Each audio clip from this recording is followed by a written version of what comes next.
ஹே புளிமுட்டை, நீ என்ன இங்க? வியாபாரம் பண்ணிட்டு இருக்கேன். அத்தா, இது என் ஃப்ரெண்டு, இது என் அத்தா. ஹாய் அண்ணா. சரி அண்ணா, நான் கிளம்புறேன்.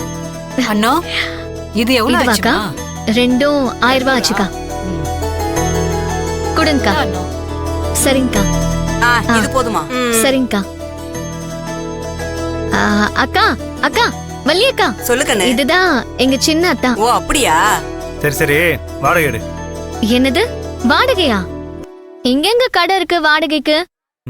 தர வாடகை சொன்னேன், எடு. தரைக்கும் ஆகாசத்துக்கும் வாடகை கேப்பீங்களா? சின்னத்தா, பல வருஷமா இந்த அண்ணன் கடை போட்டிருக்கா. ஒத்த ரூபா வாடகை கொடுத்தது இல்ல. நீங்க என்ன புதுசா வந்து வாடகை கேக்குறீங்க? ஹே, சும்மா சொன்னேன்டி. வர காப்பிங்க நல்லா இருக்கும், நான் வாங்கிட்டு வந்துறேன். சரி.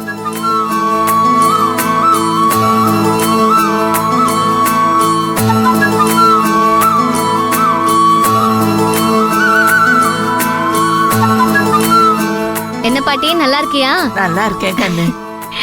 அண்ணே 2. சரி.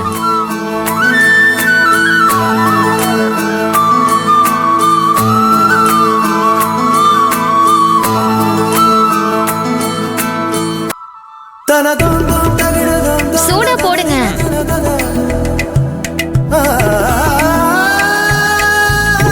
கொடுங்க. வரேங்கண்ணா.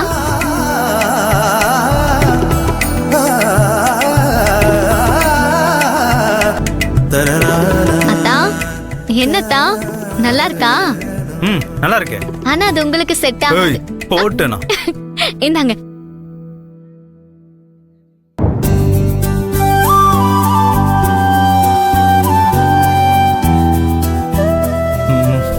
அப்புறம் பிசினஸ்ல எப்படி போகுது? செம்மையா போகுது. அத்தா, நீங்க வர்றதுக்கு முன்னாடி யார் யாரும் ஆபீசருங்க வாடகை வசூல் பண்ண வந்தாங்க. இப்பதான் நீங்க வந்திருக்கீங்க. இனிமேலு நான் மட்டும்தான் வருவேன், வேற யாரு கேட்டாலும் கொடுக்க கூடாது. அதுலயும் முக்கியமா உன்ன மாதிரி வண்டியில வந்து வியாபாரம் பண்றவங்களுக்கு வாடகை கிடையாது. எதுவும் இருந்தாலும் எனக்கு ஃபோன் பண்ணு. அம்மா, என் நம்பர் விட்டு இருக்கா, எடுத்துக்கோ. ஏன் சின்னத்தா, நான் கால் பண்ணி அதை அத்தை எடுத்து என் மேல வேப்பில அடிக்கவா? அதுவும் சரிதான். உங்ககிட்ட பேசணும்னா செல்ல கிளி சித்தப்பா நம்பர் இருக்கு, நான் அதுல பேசிக்கிறேன். சரி, அப்போ உன் நம்பர் கொடு.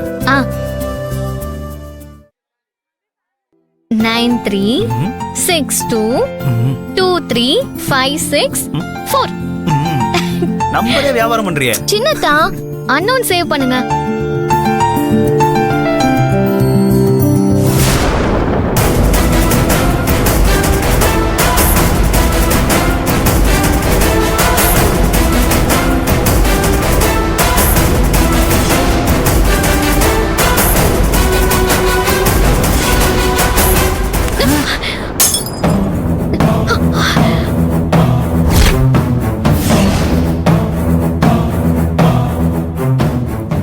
தெரு தெருவா துணி விக்கிற கழுத உனக்கு ஆபீசர் மாப்பிள்ள கேக்குதா?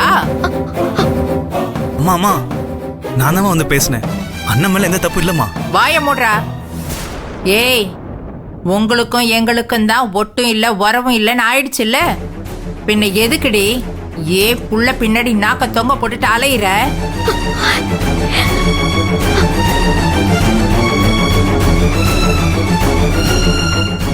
என்ன கொழுப்பு இருந்திருந்தா ஏன் வீட்டு படியேறி வந்து ஏன் பிள்ளையவே பார்க்க வந்திருப்ப.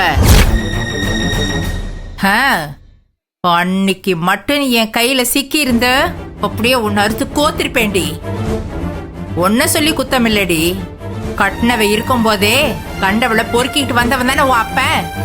அவன் ரத்தம் தானே உன் உடம்புலயும் ஓடுது.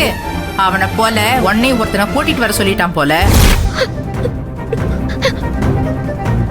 என்னமோ ஊர் உலகத்திலே இல்லாத தங்கச்சி அப்படியே ஓவியமா ஒரு பொண்ணை பெத்து போட்டுட்டான்னு அந்த ஆளு தங்கச்சி மவன்னு உன்னை தூக்கி வச்சுட்டு கொண்டாடுறான். அது சரி, எரியறத புடுங்கினாதானே கொதிக்கிறத அடங்கும். எல்லாம் அந்த ஆளு குடுக்கற இடம். அந்த ஆளுக்கு ஒரு நாள் இருக்கு கச்சேரி. எனக்கு இப்பதாண்டி புரியுது, உன்ன மாதிரி தானே உன் ஆத்தா கறி இருந்திருப்பா. இல்லன்னா சாமி துறை மாதிரி ஒரு குடிகாரன் பின்னாடி அவ ஏன் போயிருக்க போறா?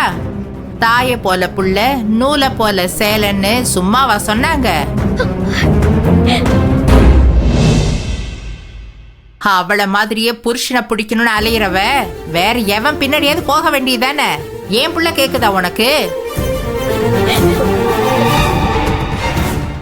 இத பாரு, இதான் கடைசி தடவை.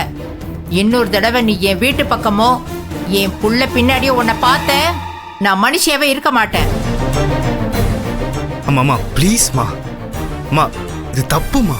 அப்பாவுக்கு தெரிஞ்சா ரொம்ப பெரிய பிரச்சனை ஆயிருமா. உங்க அப்பாரு குடுக்கற தைரியத்துல தான்டா இவ இப்படி ஆடுறா.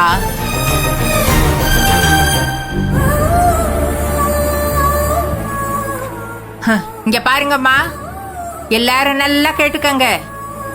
இவ ஒண்ணு நல்லவ கிடையாது. இவ எப்படியாவது என் பையனை வளைச்சு போடணும்னு அவன் பின்னாடி சுத்திட்டு இருக்கா.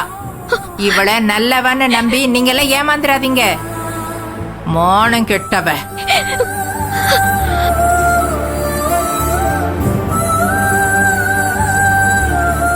டேய் வாடா போலாம். டேய் வாடா. அம்மா